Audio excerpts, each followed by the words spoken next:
Hey, good people, how you doing? Welcome to 254 Rugby episode 13. It is the Elgon Cup preview. This weekend, we do have Kenya and Uganda renewing their rivalry, Africa's biggest rivalry in terms of international rugby comes to the RFUEA ground. My name is Michael Kwambo. I will be reviewing this alongside Walter Orangi. Walter, great to see you. How have you been?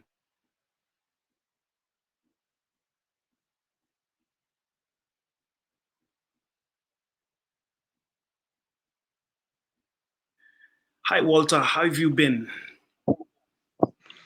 I'm all right, Michael. How are you? I'm great. Excited that the Elgon Cup is back in Nairobi. It's been a minute. The last time it was played in Nairobi was in 2018. Remember, in 2019, it went to Kisumu. It wasn't held between 2020 and 2022 because of the COVID-19 pandemic. Returned last year again in Kisumu. It's back at the RFUEA ground, and the two protagonists, the two noisy neighbors, renewing their battle for the Elgon Cup. And it promises to be an exciting clash. What do you have to say, Walter? Yes, Michael. It's been a while since we watched Uganda take on Kenya in Nairobi. Speaking of last year, it was away from the city, which was played in Kisumu, and it was, for the Nairobi fan, it's an opportunity to come out again and watch Kenya take on Uganda. And we're really excited. I'm excited myself, and I'm looking forward to a good test match between the Kenya Simbas and the Uganda Cranes. Absolutely. I'm also looking forward to great rugby between the two sides. A lot of history. Remember, this tournament was first played in 2004. It has been a constant on the international calendar for these two sides. Through thick and thin, the Elgon Cup has prevailed. And sorry about that. Just as we get going, we are going to look at some interesting statistics that are going to come up in a few. Let's look at the head-to-head record. There we go. Sorry, that is the lineup. A bit premature from me, but here we go. I was trying out some new technology, so forgive me. Let's just look at it. Kenya with 11 titles, Uganda with 3. Let's go through the head-to-head. 17 wins in those matches that have been played over the Elgon Cup. 9 for Uganda, 2 draws. There have been away victories. Uganda have only won 3 games away in the Elgon Cup, and that's there. We've seen it on the screen. Kenya have won 7, and there was that result in 2016 when Darwin Mukidza was unleashed to the Ugandans. 38-point margin of victory as Kenya won 48-10 at the Legends Rugby Club. I was in Kampala on that day. Uganda, however, have put in a 17-point victory against the Kenyans. It happened in 2008. However, they scored 32 points against the Simbas in 2011, winning that game by 32 points to 18. However, the Simbas were able to overturn that deficit in the return match. And those are just some of the statistics going into the game, Walter. Yeah. Yeah, but very good statistics looking at the head-to-head games.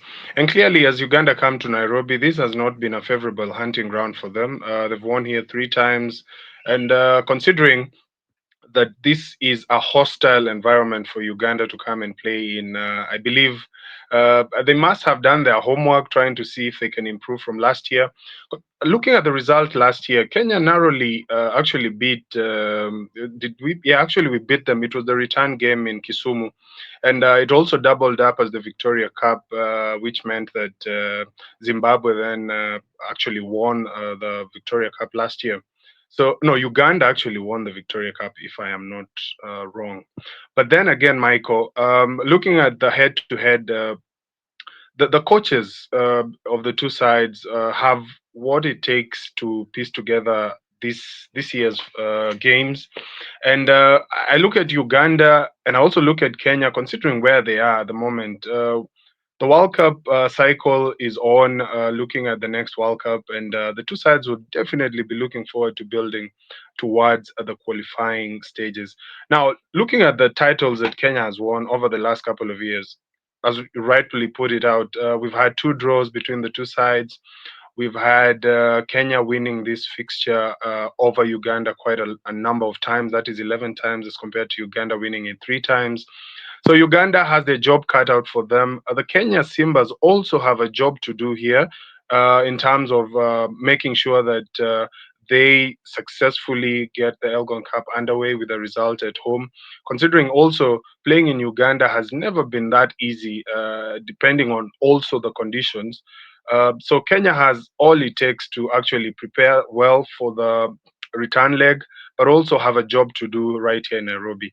Uganda have landed in Nairobi. I saw a couple of videos. They're already in town. I mean, they are ready and raring to go. They've made quite a number of changes. The captain, even Magomu, I saw on the team list is not available.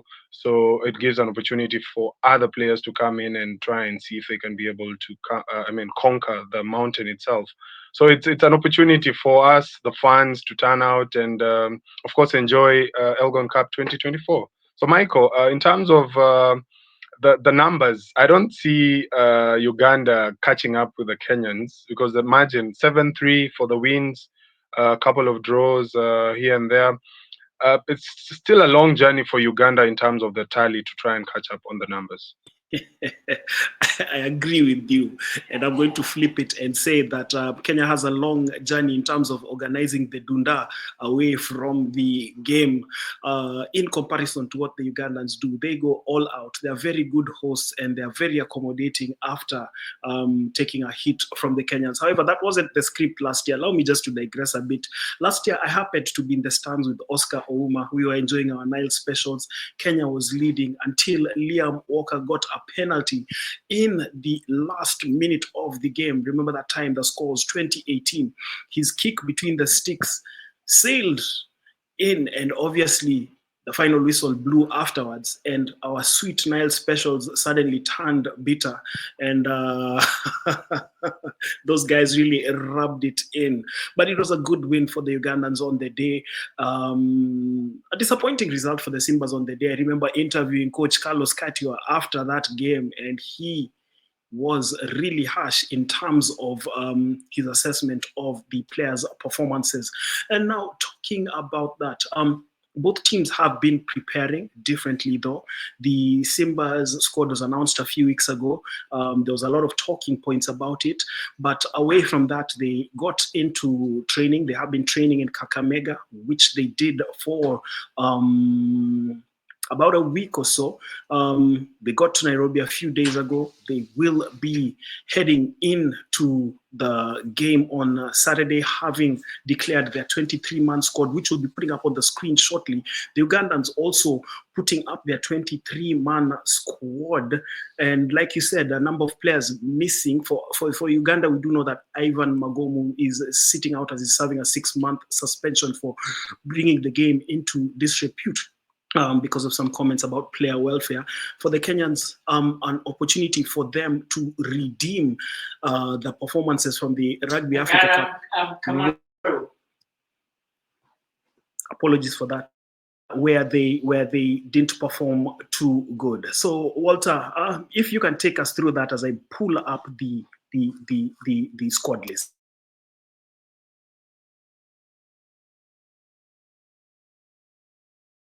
I mean, it's the two sides, like you've rightly pointed out, have already named their squads, and interesting to look at the team lists. Kenya have just a couple of hours ago named their first 23, and I mean, it's sort of a change, a bit of a change to the team that played last year, but a bulk of players.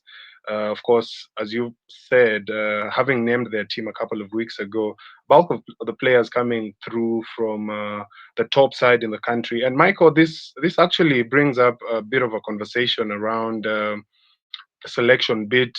Now, Kenya have gone with Ephraim Ador as the starting prop. We have Eugene Sifuna at hooker, Wilward Mususi coming in at prop.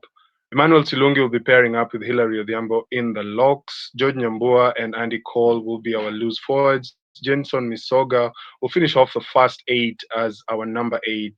And looking at that, and let me actually speak about the first eight, because ideally, in terms of developing a brand of rugby to play, this is where you decide on how to play. And looking at who the coach has gone with, Jerome Powwater has decided that he needs a fresh set of front rows.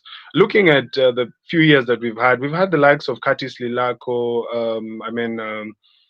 the likes of the hooker from KCB, that is Georgia Scene and company, and quite a number of players have come off the national team. Now, Wilbert Mususi, who was very instrumental for KCB's run last season, quite a very good run, because I think he played quite a number of games into that losing final game in Kakamega.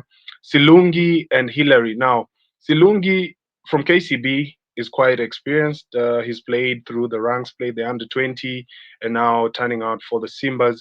Hilary Odhiambo has had quite a steady growth at Cabral Sugar, and you can see now that he's coming into age in terms of holding his own and pairing up with Emmanuel Silungi. Now, George Nyambua is a leader for Cabral Sugar, and has also been a leader for the national Simbas. Now, here's another opportunity for him to pair up with the likes of Andy Kolomolo. Andy Kolomolo coming through the ranks, playing for the Kenya under 20 team that went to the Scotland World Rugby under 20 trophy last year. Played very well, won the Africa Cup under 20 games in Zimbabwe, and now earning his stripes with the Simbas. Jenson Misoga has also been very good for Cabral Sugar, and I have to add that this is a very mobile set of forwards that Kenya has put forward, and hopefully they'll be able to do set piece duty and also open play rugby for the Simbas very well. Now, moving to the backs, we have Brian Wahinya, very experienced, coming through from KCB.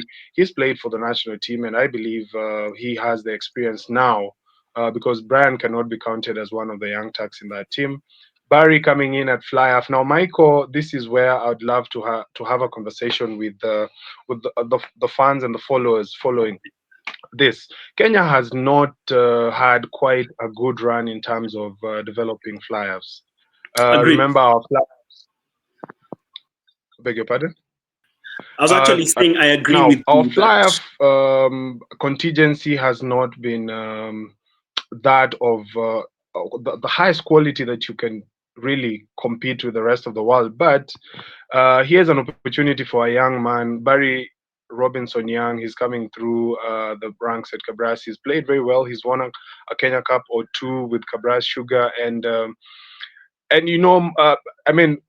most international teams or top international teams always build around their fly half, because this is a guy who makes the game tick both on the forwards and also on the backs. Now, Barry has a big task on his hand to deliver this weekend for the Kenya Simbas, and I believe having gone through, what you'd call the Kenya Cup standards, and of course Uganda, I believe this is a game for him to step up and shine. Now, Alfred Orege is our blindside winger. Alfred Orege is a wrecking ball. He's a straight runner and should be offering the Kenya Simbas attacking ball and very good attacking opportunities for the backs and, of course, the forwards to play from. Walter Okoth coming through as fast center in midfield. Walter is known for his hard run, straight running, and it seems like the coach has decided that the platforms have to be set in the midfield by going through with Walter Okoth and Tyson Maina. Tyson Maina, freshly moved from Menengai Oilers, now applying his trade with KCB, is also another player who just runs direct through the midfield and really has that knack of, just carrying the ball and making sure that he gets a couple of yards at every opportunity that he gets. So the midfield pairing of Walter and Tyson Okoth looks to be one of that devastating combination. That is, if Uganda are not really careful about the two of them. Now, Griffin's Chow is another notable lineup decision by the coach. Griffin played very well in last year's National Sevens circuit, got a bit of a call up to the National Sevens team, has been very, very solid in terms of his attack for Cabral Sugar. That is both sevens and 15s, and has earned an opportunity to play. And I think this is his first cap for the Simbas. And finally, at 15, we have the General Timothy Omela. Had an opportunity to have a glimpse of Timothy Omela during the Fladdies tournament, and he's a champion with the Menengai Oilers, who are fresh from winning the Fladdies tournament. And of course, here is an opportunity for a young man who has a massive boot. So it's something that the Kenya Simbas have decided on in terms of territory, kicking for touch, kicking for goal. Also, he has a very good boot. So the first 15 looks very, very solid. The changes have been made. The captain remains George Nyambua, and of course, this is an opportunity for Kenya to get off on the quick front foot at home. The replacements, Griffin Absolutely. Musila. Yeah, Yeah, maybe Griffin just to Musila. Yes, yes. sorry to interject. Yeah, we are both converging at the replacements. I know you're going to talk about them individually, but when I look at it, there is a lot of experience, of course, with Obat Kuke, the least experienced there. Maybe now, Walter, you can now break it down for us further. Yeah, for the Kenya Simba's replacement, Griffin Musila, he has been captain for the KCB side, has won a couple of, I mean, Kenya Cup trophies with KCB, and also offers that bench option for the national team for Eugene Sifuna. Now, Edward Moura, I mean, looking at Edward, Edward has had a steady rise.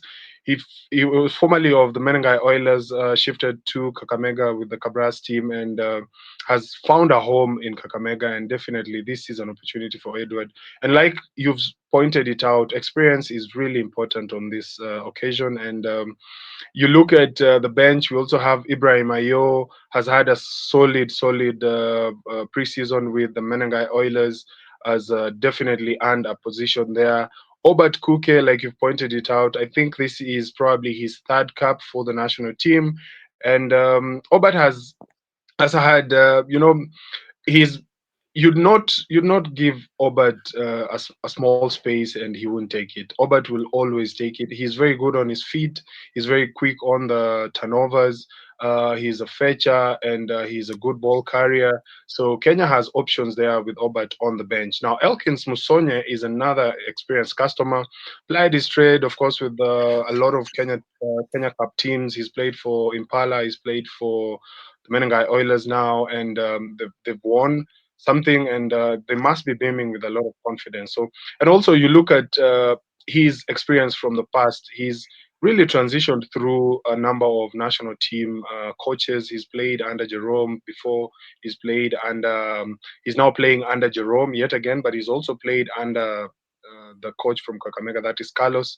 I mean, you can see that Elkins brings something off the bench. He's a no-nonsense player. He carries a lot and runs into the places the forwards offer. So quite experienced and balanced in terms of having Elkins Musonye on the bench. Now, another general is Samson Onsomu. Now, that is a calm head, experienced number 9, somebody you'd bring off the bench to come and complement the work of Brian Wahinya, having started this game. And I believe Samson has what it takes to come off the bench and, I mean, assert himself and do a bit of organization on the pitch. That is both on the forwards and, of course, the backs.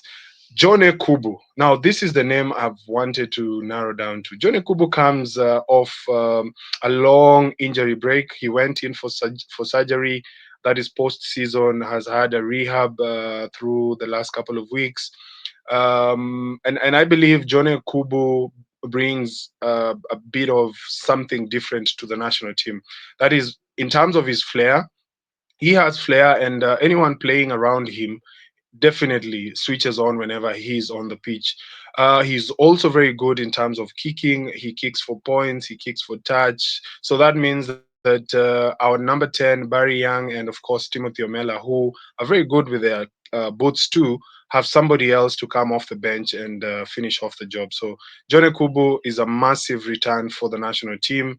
And remember, he has a bit of, he's Kenyan now, but he's Fijian ish. So we'd love to have a blend of that in terms I of our hear, national I teams. hear they call him Wafula Finally, down there in Kakamega. I hear they call him Wafula down there in Kakamega. Or is I it mean, Wanyonyi?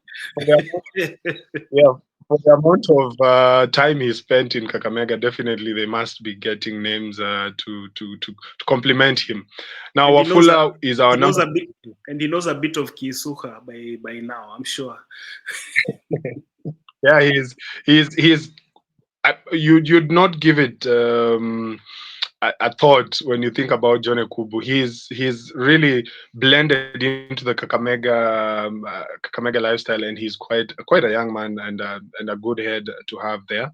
Paul Musami finishes off our first 23 for the Kenya Simbas. Paul Musami coming through from Kenya Harlequins. Boy, as he's known for those who are following this stream, uh, Paul Musami will always come through that midfield. He'll offer something through the midfield for the national team, and this is a solid 23. Now, Michael, just to point it out, uh, having named the squad a couple of weeks ago, there was a bit of uproar in terms of Cabras having a bulk of players in the national team, and this has always been a debate. And I always wanted to join in and give a bit of my, my thoughts on the same. Now, Cabras is the leading team in the country in terms of the Kenya Cup. Kenya Cup is our biggest product in terms of 15s, and they've just completed, I think, a consecutive win for the Kenya Cup, and who would not want to choose players from Cabras? Because one, they give you what it takes in terms of performance. Two, they give you what it takes in terms of winning, the winning culture. But anyway, that's a story we'll have probably at the tail end of this conversation.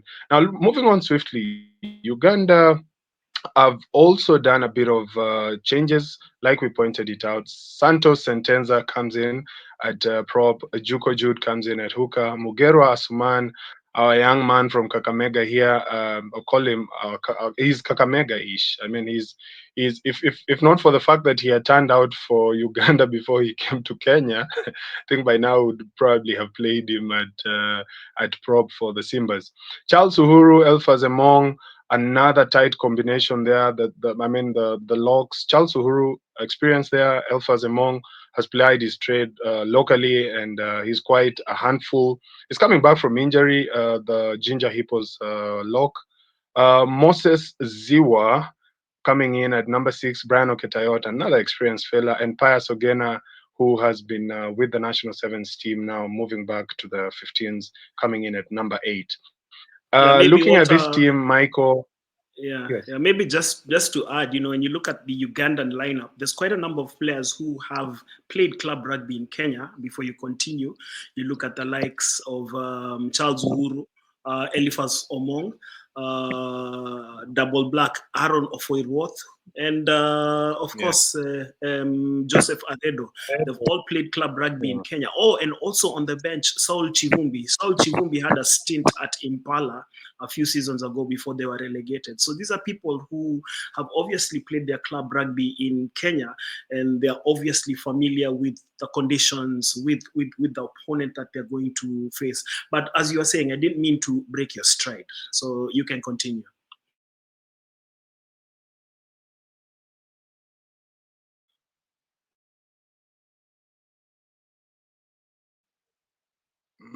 As you've rightly pointed it out, Michael, the bulk of this Uganda team definitely have a hint of what the Kenya rugby landscape is, and should offer something going forward. Now, the scrummer for the day is Conrad Wanyama, and I think I'll go and say hi to Conrad immediately after we are done with with the games, because he is one. one feisty fella. There's a photo doing rounds on social media where he's just standing in front of the Kenyan Actually, if forwards. if if you allow me, Yes. I'm going to look for it in a few, and if you're still in stride, I'm gonna pop it up. But you can continue. Yeah, Conrad Wanyama is experienced and has uh, has the command of his forwards, and I believe he will be offering something for the Ugandans. Now, double black Aaron Offerworth is experienced and really, really good when it comes to playing rugby. He's Michael. I look at double black. You know, he has come through the ranks in terms of age grade rugby. You can see what age grade rugby does to development and how players who are developed through the ages play. There's quite a difference between somebody who played rugby at high school level and someone who started it at a very young age. And Aaron is a mercurial player for the Ugandans, quite solid in terms of his passing range, very good on his defensive lines, very good on the attack, and has quite a good boot for points and of course for touch. So Aaron should be a very, very good leader in that midfield. Now, Philip Odra is another one. Eric Mulamula coming in at first center. Innocent Gwokto coming in at second center. Shakim Sembusi is the open side winger. And of course, finishing off the first 15, we have former Kenya Harlequin Joseph Aredo, who finishes off the first 15 for Uganda. Now, Michael, the replacements, we have Edward Emiumu, who's the replacement for the hooker, Saul Chivumbi, and Michael. One day I'd love to understand why K turns to CH, but anyway, that's also another story. Pile those stories up. Saul is also very solid. He's a prop. Can also play, I think, as hooker. I don't know. These forwards, these props they'll always show you things. So Saul is a good replacement for the Is likes of actually Swan. versatile across the front row. Yes, yes, yes. Yeah, yeah. Colin Kimboa is also another one for the Ugandan. Sydney Gongodio. I've had this Sydney Gongodio name for quite some time, and Well, must be a very good. he's been knocking. He's played on the sevens before. I know he's been at Safari Sevens, a name that I've come across in my commentary. He's been knocking on the doors of the Uganda Sevens team. As you can see, he's a loose forward, and that is why, obviously, it's a name that sounds familiar because he's always around for these tournaments. And I mean, the fact that he's gotten a call up to the Rugby Cranes 15 side, in my opinion, shows the caliber of player that he is. Yeah, definitely, definitely, Michael. Brian Wandera coming in at number 20. Yasin Waswa, also another one from the Uganda Sevens team. And then we have Haruma Muhammad. And of course, finishing off the first 23 is Wilfred Kalungi. Now, this is a Ugandan team for this weekend. And Michael, I want us to have a conversation around these two sides and where the game looks like will be won and where the challenge is going to be. Remember, Nairobi is currently experiencing rains. We've not had the rains for a couple of weeks, but now it's going to be a rainy day tomorrow. And I mean, we've looked at the Kenya Simbas team, and we've had a glimpse of the Ugandan team. Last year, Michael, we had quite a number of near misses. We lost to Uganda away. We then won at home by a single point. The caliber of rugby that we played was not the best. Like you said, you had Nile Special, which turned bitter. It became bitter herbs. I mean, looking at the squad that has been named this year, Michael, what would be your sentiments about Kenya and Uganda? And of course, what do you think would be working for the two sides? Well, my sentiments for Kenya is, well, we really need to get some fluidity, and I do feel that that at number 10, Barry Young, yes, I've been accustomed to him playing more. In my opinion, he's been more assertive as a number 9 than as a number 10. I think you need the quick thinking of John Ekubu, the likes of Ntabeni Dukisa, who's not been called up for this game, and people who are constantly thinking of their feet. Barry Young, in my opinion, will be pressured by the very experienced halfback combination of Wanyama and Oforioth, and therefore it means the Kenyan back row must be alive to the threat that will come from the two Ugandan playmakers. For the Kenyans, they need to get that ball working, and it's now up to that combination of Brian Wahinya and Barry Young. We saw it in Kampala last year, and we saw Ivan Magomu literally outplay them in the first leg when the the Kenyans lost by 21 points to 20. So in my opinion, I think that halfback combination is critical, and I think that whoever composes themselves first will dictate the play going into that match. Looking at the front row for the Kenyans, it's an interesting mix. Ephraim Odwor is one of the younger young old players in that front row. It's a relatively young squad. Eugene Sifuna and Willite Mususi, who just the other day, 2 seasons ago, was playing in the under 20s. They do have their work cut out against the Ugandans. But again, Carlos is a renowned scrummaging coach, and I'm sure that he's worked the boys into the various techniques to counter the Ugandans. In my opinion, it's a game that treads on fine margins. And I do believe that whoever settles first, like I told you, is going to win this game. Those sentiments are loudly captured, Michael. And it's good you brought up the conversation around scrummaging. The world over, Michael, when you watch teams play, especially now, let me take you down to South Africa or probably New Zealand or England, where the senior sides play, you can see a clear pattern in terms of how they play. The forwards, you give the forwards a glimpse of just a tiny bit of opportunity, they take it up. You give, let's say, for example, you give the Springboks a scrum 5 meters in their half.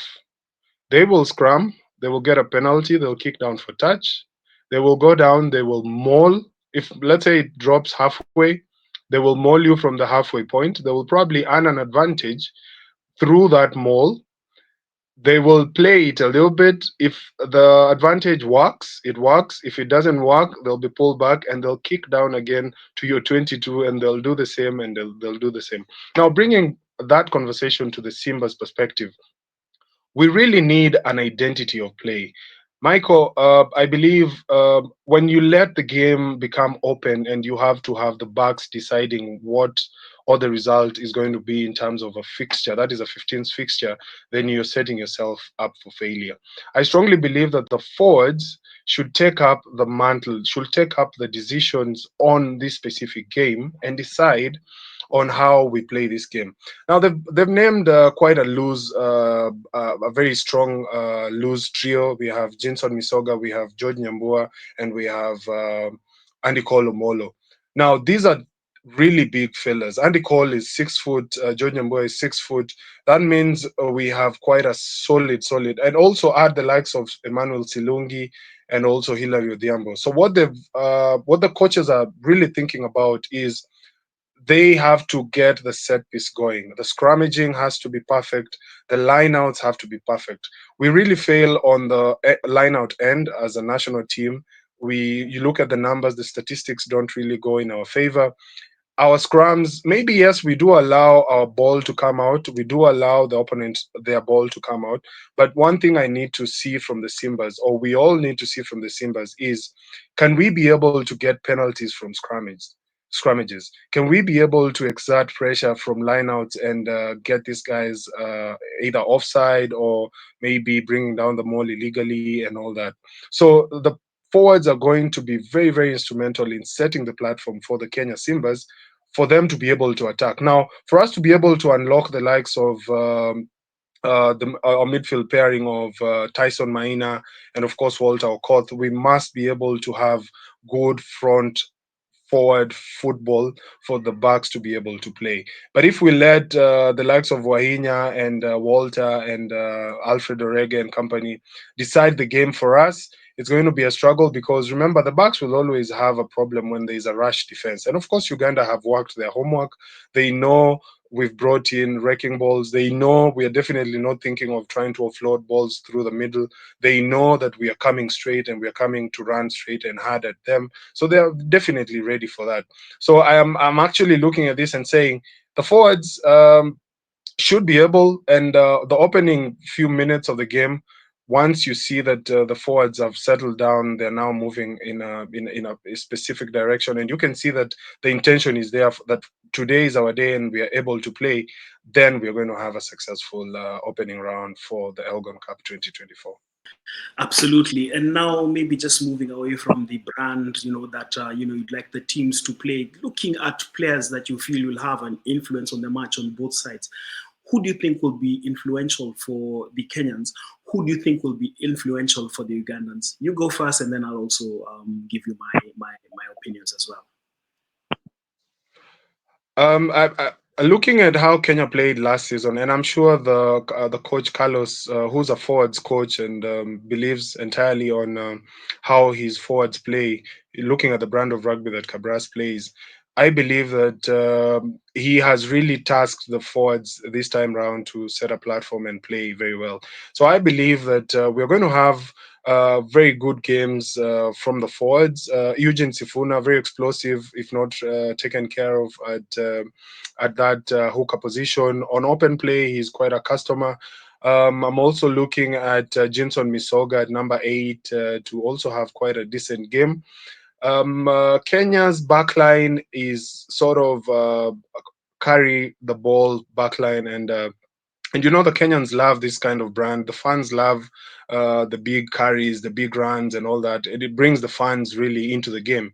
So I know they are playing at home. They're looking to put up a show. And the backline should be able to offer quite a substantive look into what the Simbas are. So I'm looking at Eugene Sifuna. I'm looking at Jenson Misoga. I am looking at Walter Okoth. I am looking at Tyson Maina. And of course, Alfred Orege at number 14. Now, for the Ugandans, Aaron Offerworth will definitely prove to be a customer to deal with. Aaron will really depend on his forwards to cover him. Conrad Wanyama is another one. He's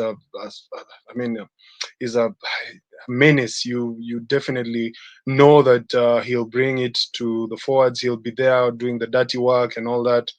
But also, Michael, I believe that their forwards, especially the likes of Asuman Mugerwa, who loves scrummaging, would definitely relish a chance of going at Will White Mususi and of course Ephraim Odur, who they play together at Cabras. You also have a chance for the likes of Geoffrey Aredo. It's wet weather. High balls are coming to the fullbacks. Nobody wants to probably play in their own half. So we're definitely looking at the 15s or the the fullbacks playing a very critical role in making sure that their teams play in the right areas. So I'm looking at a Uganda side that will really depend on good kicks from the likes of Aaron, Joseph Aredo, and a good forward pack. That is the front three, the likes of Asuman Mugerwa and company. Great. For me, when I look at the Ugandans, and I recall last year, Elfasom Emong was given so much leeway by the hard work of his halfbacks, Wanyama and Magomu, literally gained critical yards for the Ugandans in Kampala. It was a bit quiet in the return leg in Kisumu, but again, obviously, is always a threat. Charles Uhuru, he comes with a lot of experience, and then Pius Ogena from the Rugby Sevens, playing off the base, starting at number 8. Do expect him again to set up a lot of platforms for the Ugandan forwards and eventually, give opportunities for Wanyama and Oforiot to release the ball down to their wingers. There's Innocent Gotko.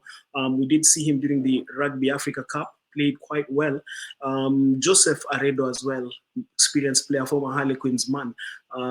Those are players who will be critical on the Ugandan side, in my opinion. But obviously, opinions and form on the day obviously do not match. when I look at the Simba's side, do expect the captain George Nyambua to lead by example. I remember him really rallying the troops in Kampala and Kisumu last year.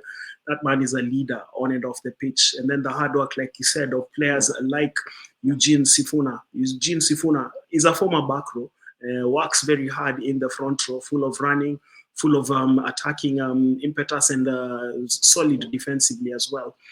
Do expect him to show up as well. And there's one man that we should give his flowers. We just mentioned his name without talking about his contributions. Hilary Odhiambo.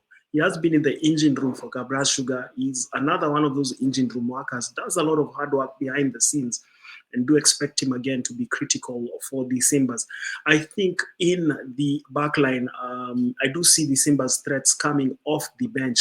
That is why I do expect Samson Onsomo, Jone Kubu, and Paul Mutsami to turn that game in the second half. Elkins Musonye as well, because I think that quartet with them carry a lot of experience and a lot of, between those four players, there's levels of flamboyance that they also carry. They're the kind of players who just, away from being forwards, will be able to do something extra with the ball, and they should be able to give the Simbas the impetus. And probably through that, you can see the game plan of Jerome Parwata, probably, wanting to gauge the Ugandans in the first half before pouncing for the kill in the second half. But that is a gamble, because how you start the game could probably go against you. So those are the players that I think will be influential on both sides on Saturday. Rightly pointed out, Michael. It promises to be a good game. From what we've just alluded to in terms of squad selection, there's quite a lot of experience coming off the bench on both quarters. The likes of Sol Kivumbi and company also making that bench replacement for Uganda. It promises to be a good Saturday afternoon. And remember, it's a two-legged tie, and you don't want to show all your cards, or you probably don't want to play all your might into this specific fixture. But the start is always important, and I believe it's an opportunity for both sides. The Ugandans, although traveling away, will definitely bring it to the Kenyans. They will definitely want to silence the crowd early. They would definitely want to, get into our heads and try and dismantle the game plan for the Simbas. But I believe, having looked at Kenya Simbas last year, and I believe the coaches have also reflected and thought about the performance last year, and I believe it's time to make it right for the Kenya Simbas. And this would definitely prove a point and also help them now as they look forward to, building up momentum towards next year's Rugby Africa Cup, and of course the Elgon Cup. Michael, the Saturday afternoon is not complete by looking at the fixtures. We do have an opening fixture between the UK Tritons and the Legends, and I also wanted to speak about this specific game and also applaud the two sides, that is the Nondi's Legends and of course Kenya Rugby Union, for merging the products. That is, this game should have been played on a Friday night at Impala under the lights. An opportunity, of course, to watch some rugby post doing a lot of work over the week, but it has been moved to Saturday morning. And this offers an opportunity, of course, for the Legends, who are very, very. I would say the Legends are just having fun. Those guys are just. They have more fixtures than our national team. They are organized, and I'd like to applaud Auka for doing so much. Auka Gecheo, who's the chairman of the Nondis Legends. Their match day preparations, their marketing, their everything is. It's not really. We can't say it's world class, but it's better than what we've been doing at Kenya Rugby Union. And for them to actually bring this game and merge it. Remember, Nondis comes through with Live Eye, which is a production unit, and they do very good TV production. And of course, the fans who will be tuning in from across the world would have a good live game to watch, courtesy of Nondes. I'm not sure who's going to be doing the live streaming, but just my thought is by merging the two products, then that should have been one of the very many considerations. Then there's also KCB taking on Kenya Harlequins in the second curtain raiser for the Elgon Cup. I wanted to talk about KCB and Kenya Harlequins a bit before we conclude the Elgon Cup, Michael. Now, KCB have played 3 weeks of preseason rugby. That is, they played the opening round of the Floodies, which they lost to Black Blood, came in the second time, won in the semis, and played in the final. And coach Oliver Mangeni, who is also a Nondes legend, will be looking at his charges and also looking at preseason in terms of where they are, in terms of who they have, in terms of the personnel, the players that they have. They have quite a number of players who've been called up by the national Simbas. But now here's an opportunity for Kenya Harlequins and KCB to play in front of a global audience. And it's time for us to also look at the tactical games that, of course, Paul Murunga and Oliver Mangeni are looking to present to us tomorrow. So I believe Kenya Harlequins have not. They had a few preseason games. I remember last weekend they played Homeboys at the RFUEA Grounds. But we've not really had a glimpse of the new age Kenya Harlequins under Paul Murunga, and of course the South African consultant, former Cabras coach. And I believe that is Duplessis. And I believe that this offers an opportunity for us to look at the stock that Kenya Harlequins has vis-a-vis what to expect from them coming season. That is the Kenya Cup season. So it's an opportunity for rugby lovers, and I'm really excited to have a look at both sides. Good competition. The legends will be having their beer breaks, of course. Then we'll have Kenya Harlequins and KCB on some serious work, preseason work, and of course we have a test match coming through. That is Kenya taking on Uganda. A lovely Saturday coming through. Absolutely, as it should be. Rugby is Saturday is a rugby day, and just seeing that, and ideally, let's hopefully see in the future the Vets game, being part of the Elgon Cup fixture. Obviously, COVID did a number on the Elgon Cup, and we just hope that this is the revival of the Elgon Cup and that it's gonna grow to be bigger and better.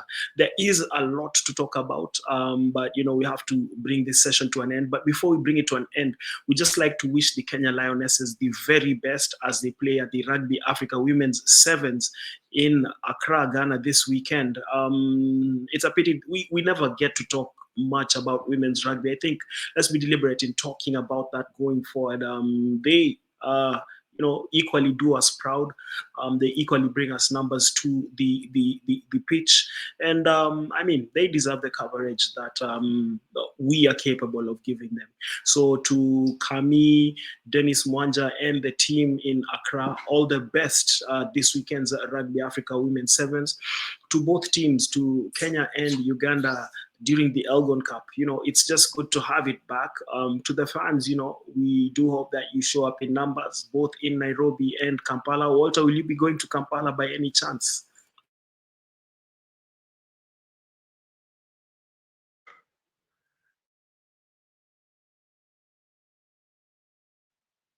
I'd love to be in Kampala, Michael.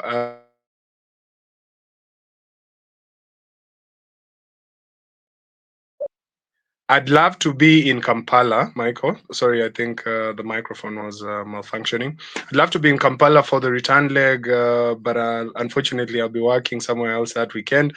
But I'm looking forward, and thank you so much for bringing up the Lionesses. Our beautiful ladies are taking on the rest of Africa, and I believe they have the quality in numbers. We have girls who've come back from the tens tournament in America, the likes of Grace Okulu and Tata. I mean, Christabel Lindo, I strongly believe that they've garnered a lot of experience, and we have sent a solid team to the Rugby Africa Games. And best of luck to the ladies, as you've clearly pointed it out. Michael, we need the Elgon Cup to have women. We need the Elgon Cup to have under 20. That is for posterity measures. We also need the legends to come through, but also we need the Simbas. So it's a whole package. We've not really exploited the two nations have not yet exploited the whole product as it should be. But I'm hoping that next year we have quite a comfortable and a better Elgon Cup that encompasses our women, our age grade rugby, and of course, I mean, what does that under 18 squad that Paul Odera selected? What does it do? What games does it play? Where and what are they selecting them for? These are the kind of games that we should be offering our young boys and girls. And I believe strongly that that's a platform that has to be exploited for the growth of rugby. That is both for Uganda and Kenya. It's such conversations that in future you could end up seeing like an Elgon Cup weekend, because it's my humble opinion. You don't have to play all the games on one day. You can actually set aside the entire weekend for those games. Look, people are moving into an era where you're able to work remotely and get your tasks done. And if this is something to raise the profile of the game in East Africa, on the continent, why not? But for us, it's just wishful thinking. Let's just continue talking here on the internet. Hey, Walter, it's been a great 50 minutes just going through the Elgon Cup preview. We have to review this, Walter, next week, and also do a preview for the second leg in Kampala, even though you will not be traveling. We definitely have to do that. But thank you so much for your time, and to everybody who's watching, as always. Michael, Be, before you go, before I go, we need to do a score prediction, Michael. score prediction. Okay, fine, let's do it. I think it's gonna be a tight game. I see it something like 23-15 to the Simbas. My score prediction for this one is 32-14 scoreline for the Kenya Simbas. All right, there we go. You've heard it. We've given our predictions. Mine, like I'll repeat again, 23-15 to the Simbas. Walter calls it 32-14 to the Simbas. We definitely have a valid reason to compare notes when we meet up next. But for now, this has been 254 Rugby, episode 13. We do hope it's lucky 13, because both of us will be hoping that our predictions come right. We will catch you again next time. For now, thanks for watching, and if you can, subscribe and share this with your friends. And your feedback is always welcome. But for now, happy Friday to all y'all, and enjoy the Elgon Cup weekend.